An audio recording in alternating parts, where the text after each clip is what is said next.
Hello प्यारे बच्चों, तो आइए आज हम शुरू करते हैं कक्षा 6 का बाल राम कथा का पाठ 11 लंका विजय। तो आइए शुरू करें। लंका कूच की तैयारियां रात भर चलती रही। सभी तत्पर, सभी उद्यत। सब सुबह कूच से पहले सुग्रीव ने वानरों को संबोधित किया। युद्ध के बारे में कहा, युद्ध भयानक होगा। इसमें केवल वही सैनिक जाएंगे जो शारीरिक और मानसिक रूप से स्वस्थ हों। जो दुर्बल हैं यहीं रुक जाएं। दुर्बल होता बच्चों कमज़ोर। वानर सेना को युद्ध के नियम बताए गए, रक्षा और आक्रमण के तरीके। सेना किष्किंधा से दहाड़ती गरजती किलकारियां भरती रवाना हुई। राम, लक्ष्मण और सुग्रीव की जयकार से आकाश गूंज उठा। लाखों वानर थे, चारों ओर कोलाहल। वे पेड़ों पहाड़ों को रोंदते चले जा रहे थे। इसका नेतृत्व नल कर रहे थे। सुग्रीव के सेनापति जामवंत और हनुमान सबसे पीछे थे। यह सेना की रणनीति का हिस्सा था।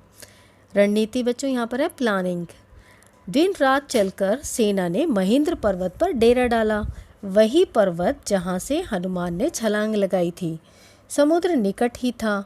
पर्वत पर सेना का ध्वज लगाया गया।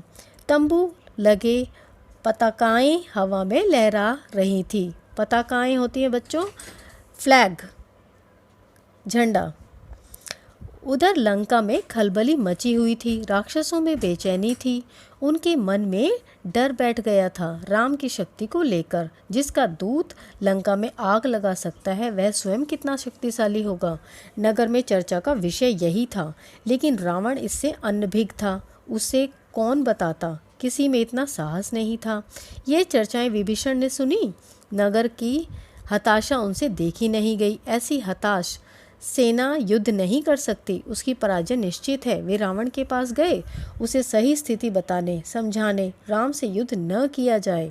उन्होंने कहा, आप सीता को लौटा दें, सबका कल्याण इसी में है। सीता मिल जाएंगी तो वे आक्रमण नहीं करेंगे।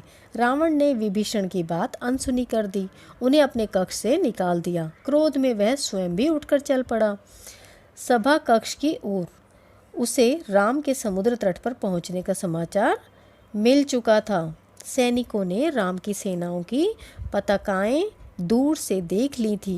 विभीषण रावण के पीछे चलते रहे, बोलते रहे, सीता आपके गले में बंधा सांप है, वह आपको डस लेगा। इसे छोटी बात मत समझिए लंकाधीराज, ये संकेत महाविनाश के हैं। मैं अब भी कहता हूँ, सीता को लौटा दीजिए, लंका बच जाएगी। तुम मेरे भाई नहीं शत्रु हो, मेरे शत्रु के शुभचिंतक हो। रावण का क्रोध भड़क उठा। निकल जाओ यहाँ से, मुझे तुम्हारा साथ नहीं चाहिए। रावण सभागार की ओर मुड़ गया। विभीषण पीछे, दोनों के रास्ते अलग हो गए। विभीषण उसी रात लंका से निकल गए 4 सहायकों के साथ। उन्होंने राम के पास जाना ठीक समझा। समुद्र पार राम के शिविर में अचानक खलबली मची। एक वानर चिल्लाकर सबको सावधान कर रहा था, हमारे शिविर में राक्षस आ गए हैं। विभीषण कुछ दूर खड़े थे। वानरों ने उन्हें सुग्रीव के सामने पेश किया। वानर राज, मैं लंका के राजा रावण का छोटा भाई हूँ। मैं राम की शरण में आया हूँ, आप मुझे उनके पास पहुँचा दें। विभीषण के चेहरे पर डर नहीं था, विश्वास था। शब्दों में षड्यंत्र नहीं था, कातरता थी, याचना थी। याचना होता है बच्चों प्रार्थना, रिक्वेस्ट। सुग्रीव को उनकी बात पर फिर भी भरोसा नहीं हुआ। मेरा नाम विभीषण है, रावण ने मुझे लंका से निकाल दिया। मैंने उससे सीता को लौटाने की बात कही थी। क्रोध और अहंकार में चूर रावण ने मुझे सभा में अपमानित किया। मैं प्राण बचाकर आया हूँ, एक बार राम से मिलवा दें, मैं उनसे कुछ कहना चाहता हूँ। सुग्रीव राम के पास गए। मन में शंका अब भी थी। अंगद भी उसे संदेह की दृष्टि से देख रहे थे। राम ने बात सुनी और कहा, हमें विभीषण को स्वीकार करना चाहिए। मैं शरण में आए व्यक्ति को कभी निराश नहीं करता, यह मेरी नीति है। विभीषण को आदर से अंदर लाइए। विभीषण राम के पास पहुँचे। राम ने उनका सत्कार किया, लंका का समाचार पूछा। जल्दी ही विभीषण राम के विश्वास पात्र बन गए। उन्होंने लंका की बहुत सी जानकारी राम को दी। रावण और उसके योद्धाओं की शक्ति के बारे में बताया। कहा, रावण पर विजय प्राप्त करने के लिए बल और बुद्धि दोनों की आवश्यकता है। विभीषण तुम चिंता मत करो, राक्षस मारे जाएंगे, लंका की राजगद्दी तुम्हारी होगी, भविष्य तुम्हारा है, राम ने कहा। राम की सेना के सामने एक बड़ी चुनौती थी, समुद्र, उसे कैसे पार करें। राम ने समुद्र से विनती की, 3 दिन बैठे रहे कि समुद्र रास्ता दे दे। वह नहीं माना तो राम को क्रोध आ गया। राम का क्रोध देखते हुए समुद्र ने उन्हें सलाह दी, आपकी सेना में नल नाम का एक वानर है, वह पुल बना सकता है, उससे वानर सेना पार उतर जाएगी। नल ने अगले ही दिन काम प्रारंभ कर दिया। पुल बनने लगा। वानर कंकड़ पत्थर शिलाएं लाते रहे, नल पुल बनाते रहे। 5 दिन में पुल तैयार हो गया।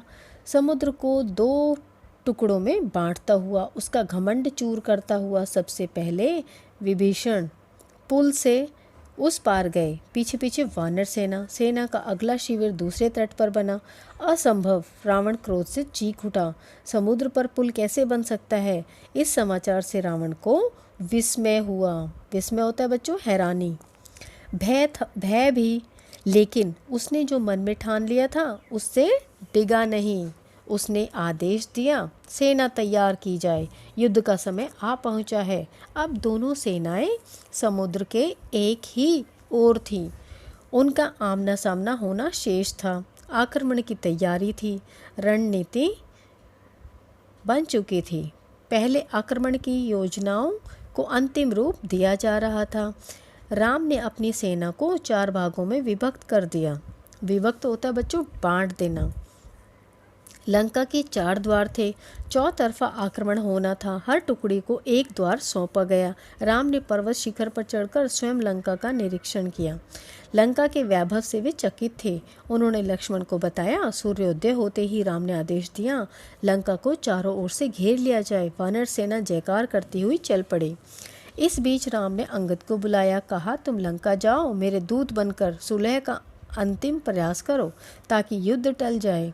रावण ने कहा, रावण से कहो कि सीता को लौटा दे, अन्यथा उसका अंत होगा। अंगद ने ऐसा ही किया, पर रावण नहीं माना। राम का संदेश सुनकर रावण क्रोधित हुआ। कुछ राक्षसों ने उन पर आक्रमण किया। अंगद वहां से बचकर राम के पास पहुंचे। कहा, रावण को कोई पश्चाताप नहीं है, वह हमारे साथ सुलह के लिए तैयार नहीं है, युद्ध चाहता है। अब युद्ध ही एकमात्र विकल्प है। वानर युद्ध के लिए तैयार थे, राम के आदेश की प्रतीक्षा में थे। आदेश मिलते ही उन्होंने लंका पर चढ़ाई कर दी। उधर रावण के आदेश पर उसकी सेना निकल पड़ी। राक्षस उतावले थे, चित्कार कर रहे थे। रावण के जय घोष से लगा कि आसमान फट जाएगा। वे दौड़े और वानर सेना पर टूट पड़े। भयानक युद्ध हुआ। हर ओर दहला देने वाला शोर, हाथियों की चिंगाड़, घोड़ों की हिनहिनाहट, रथों की सरसराहट, कोलाहल। रथ हवा से बातें कर रहे थे, तलवारें खींच गई थी, बाणों से आसमान भर गया था, भाले उड़ रहे थे। दोनों ओर के कई वीर मारे गए। रावण के अनेक पराक्रमी राक्षस ढेर हो गए। धरती लाल हो गई थी। क्षत विक्षत शव बिखरे थे। कराहते घायलों की ओर किसी का ध्यान नहीं था। शाम होने को थी। मेघनाद ने राक्षस सेना को पीछे हटते देखा। उसने अपने सैनिकों को ललकारा, आगे बढ़ो, हम विजय के करीब हैं। मेघनाद ने सेना का नेतृत्व संभाल लिया। राक्षस उत्साह से आगे बढ़े। मेघनाद की दृष्टि राम लक्ष्मण पर थी। वह छिपकर युद्ध करता था, मायावी था, किसी को दिखाई नहीं पड़ता था। उसके बाण राम और लक्ष्मण को लगे, दोनों वहीं मूर्छित होकर गिर पड़े। मेघनाद ने समझा काम हो गया। उसने दोनों भाइयों को मृत समझ लिया। वह मैदान छोड़कर महल की ओर दौड़ा। रावण को इसकी सूचना देने रण क्षेत्र में वानर राम लक्ष्मण के पास एकत्र हो गए। वे चिंतित थे, अशुभ की आशंका से। विभीषण ने दोनों का उपचार कराया। उनकी मूर्छा टूटी। वे खड़े हुए तो वानर दल हर्ष ध्वनि करने लगा। अगले दिन युद्ध के लिए तैयार। रावण की सेना के महाबली एक एक कर मारे जा रहे थे। धूम्राक्ष मारा गया। वज्रदृष्ट धरती पर गिर पड़ा। अकंपन कुचल कर मर गया। प्रहस्त को नील ने ध्वस्त कर दिया। रावण को इसकी सूचनाएं मिलती रही। वह घबरा गया। वह हड़बड़ा उठा और स्वयं कमान संभाल ली। पहली मुठभेड़ में वह लक्ष्मण पर भारी पड़ा, लेकिन राम के बाणों से उसका मुकुट धरती पर गिरा दिया। वह लज्जित होकर लौट गया। अब तक रावण को राम की शक्ति का कुछ अनुमान हो गया था। जब उसे कोई और रास्ता नहीं सूझा तो उसने कुंभकर्ण को जगाया। वह महाबली था, पर 6 महीने सोता था। कुंभकर्ण दुर्ग से बाहर आया। दुर्ग होता है बच्चों किला। उसे देखते ही वानर सेना में खलबली मच गई। वे उसे रोकने में अक्षम थे, यानी कि अनेबल थे। उसने हनुमान और अंगद को घायल कर दिया। लक्ष्मण यह युद्ध देख रहे थे। उन्होंने राम की ओर देखा। फिर दोनों भाइयों ने बाणों की वर्षा कर उसे मार दिया। कुंभकर्ण रणभूमि में के अंक में सो गया सदा के लिए। रावण निराश हो गया। कुंभकर्ण पर उसे गर्व था। वह उसे अपना दाहिना हाथ मानता था। उसे लगा कि अब लंका में वीर नहीं है, वह अनाथ हो गई। मेघनाद ने रावण को सहारा दिया। मेरे रहते आप क्यों चिंता करते हैं? मुझे युद्ध की अनुमति दें, मैं दोनों भाइयों को मारकर आपके चरणों में रख दूंगा। मेघनाद और लक्ष्मण का भीषण युद्ध हुआ। मेघनाद पराक्रमी था। उसने एक बार इंद्र को परास्त कर दिया और इंद्रजीत कहलाया। उसके बाणों ने कई प्रमुख वानरों को घायल कर दिया। मेघनाद को रोक पाया। वानर सेना के बूते की बात नहीं थी। वह चक्रवात की तरह आगे बढ़ता। जो भी आसपास होता ध्वस्त हो जाता। वानर सेना मेघनाद की गति और शक्ति से चकित थी। चमत्कृत उनके मन में निराशा बैठती जा रही थी। तब लक्ष्मण ने उसे चुनौती दी। दोनों का निशाना अचूक था। बाण हवा में टकराते और नष्ट हो जाते। अचानक लक्ष्मण को एक बाण उसे लगा। वह घायल हो गया, झुक गया। लक्ष्मण ने ताबड़तोड़ बाणों की बरसात कर दी। आगे बढ़ना कठिन था। मेघनाद पीछे मुड़ा, महल की ओर भागा। लक्ष्मण ने कुछ दूर तक उसका पीछा किया, फिर रुक गए। मेघनाद महल में घुस गया।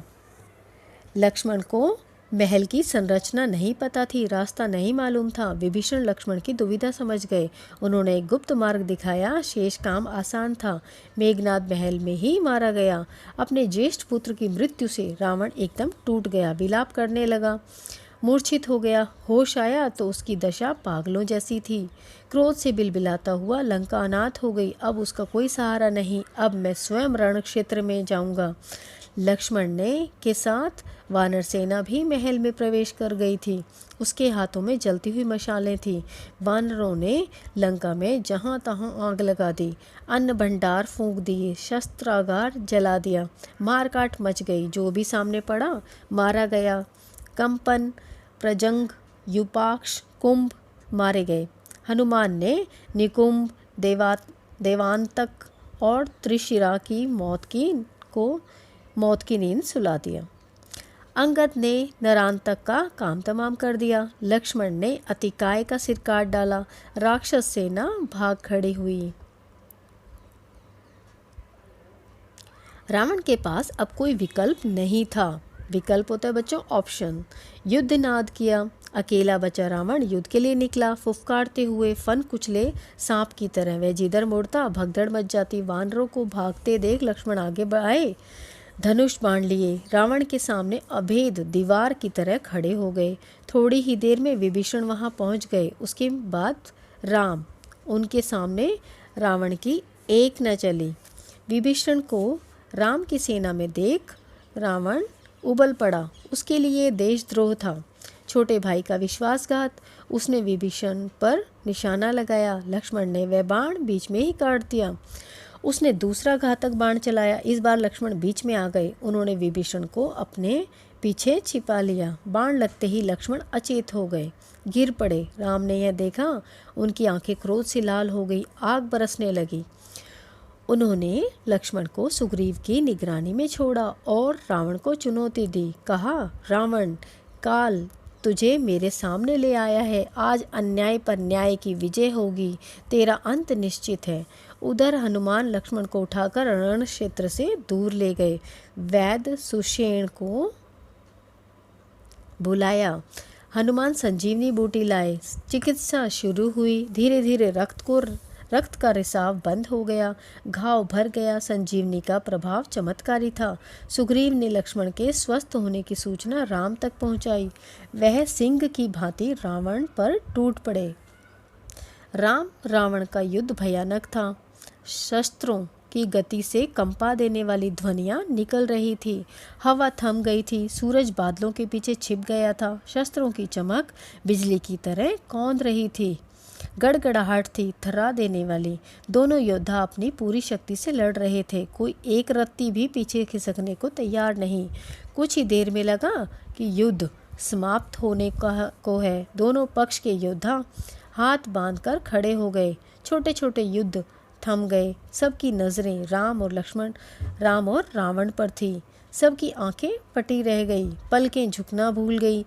उन्होंने ऐसा युद्ध पहले कभी नहीं देखा था। लेकिन महासंग्राम समाप्त नहीं हुआ था। रावण का एक बाण राम को लगा। उनके रथ की ध्वजा कटकर गिर पड़ी। राम ने प्रहार किया। बाण रावण के मस्तक में लगा। रक्त की धारा बह निकली। बीच में युद्ध कुछ पल के लिए रुका। रावण अपने महल चला गया, घोड़े और रथ बदलने। राम को इसकी आवश्यकता नहीं पड़ी। युद्ध फिर शुरू हुआ। अब उनके रथ एक दूसरे के सामने थे। योद्धा आंखों में आंखें डालकर देख सकते थे। घोड़ों के मुंह मिल गए थे। राम के बाणों ने रावण के रथ का मुंह मोड़ दिया। यह पराजय का संकेत था। रावण हिम्मत हारने लगा। जब तक वह रथ घुमाता, राम का एक बाण उसके पार निकल गया। रथ मुड़ा, लेकिन रावण के हाथ से धनुष छूट गया। वह पृथ्वी पर गिर पड़ा, मारा गया। बची हुई राक्षस सेना हड़बड़ा गई, जान बचाकर भागी। उनका दिशा ज्ञान शून्य हो गया। जिसे जिधर अवसर मिला भागा। कुछ राक्षस वानर सेना की ओर दौड़ पड़े, कुछ भागते हुए समुद्र में जा गिरे। लंका विजय अभियान पूरा हुआ। राम की जयकार होने लगी। कुछ समय पूर्व का रण क्षेत्र एकदम बदल गया। शस्त्रों की टंकार की जगह किलकारियों ने ले ली। वानर सेना उछल कूद करने लगी। समुद्र से ठंडी हवा आ रही थी। शस्त्रों से उत्पन्न गर्मी वह अपने साथ बहा ले गई। कोलाहल तुमुलनाद में परिवर्तित हो गया। प्रसन्नता सर्वव्याप्त थी। सर्वव्याप्त होता है बच्चों, हर तरह हर जगह होना। रण क्षेत्र में केवल एक व्यक्ति दुखी था, शोक से व्याकुल, विलाप करता हुआ अपने भाई के मृत शरीर के पास खड़ा। राम ने विभीषण को समझाया, मित्र शोक ना करो।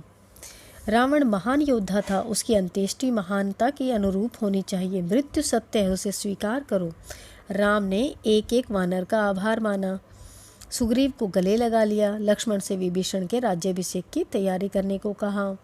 चाहते थे कि रावण के अंत्येष्टि के बाद राज तिलक हो, उसमें विलंब न किया जाए। उन्होंने हनुमान को बुलाया, अशोक वाटिका जाने का निर्देश दिया।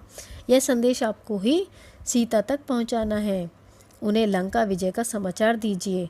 उनका संदेश लेकर शीघ्र आइए। विभीषण के अंत्येष्टि से लौटने तक उनके राज्याभिषेक की तैयारी हो चुकी थी। लक्ष्मण राजमहल पहुंच गए थे। वानर स्वर्ण कलश में समुद्र का पानी ले आए थे। लक्ष्मण विभीषण के पास गए, उन्हें साथ लेकर राज सिंहासन तक आए। सोने का चमचमाता हुआ सिंहासन, रत्नों मणियों जड़ित समुद्र जल से उन्होंने सभासदों के सामने विभीषण का अभिषेक किया। अब विभीषण लंका के राजा थे। इसी बीच हनुमान अशोक वाटिका से लौट आए राम के पास। उन्होंने कहा, माता सीता लंका विजय का समाचार सुनकर प्रसन्न हुई, वे आपसे मिलने के लिए अधीर हैं। तब तक विभीषण वहीं आ गए थे। राम उनकी ओर मुड़े, कहा, लंकापति सीता अब भी आपके अशोक वाटिका में हैं, उन्हें यहाँ लाने की व्यवस्था कीजिए। वानर सेना चुहल कर रही थी, अटखेलियों में लगी थी। राम का निर्देश सुनकर उनकी उत्सुकता बढ़ गई। सुग्रीव, जामवंत और नल नील भी उत्सुक थे। अंगद को प्रतीक्षा थी। हनुमान को छोड़कर किसी ने सीता को नहीं देखा था। सीता आई तो सबको अपनी कल्पनाओं से अधिक लगी। सुंदर, सौम्य, शांत। उस सुंदरता में 1 वर्ष के बाद पति से मिलन की प्रसन्नता शामिल थी। कष्ट इतिहास हो गया था। तो बच्चों, ये पाठ यहीं समाप्त होता है, लंका विजय। तो मुझे उम्मीद है ये चैप्टर आपको अच्छे से समझ आया होगा। धन्यवाद।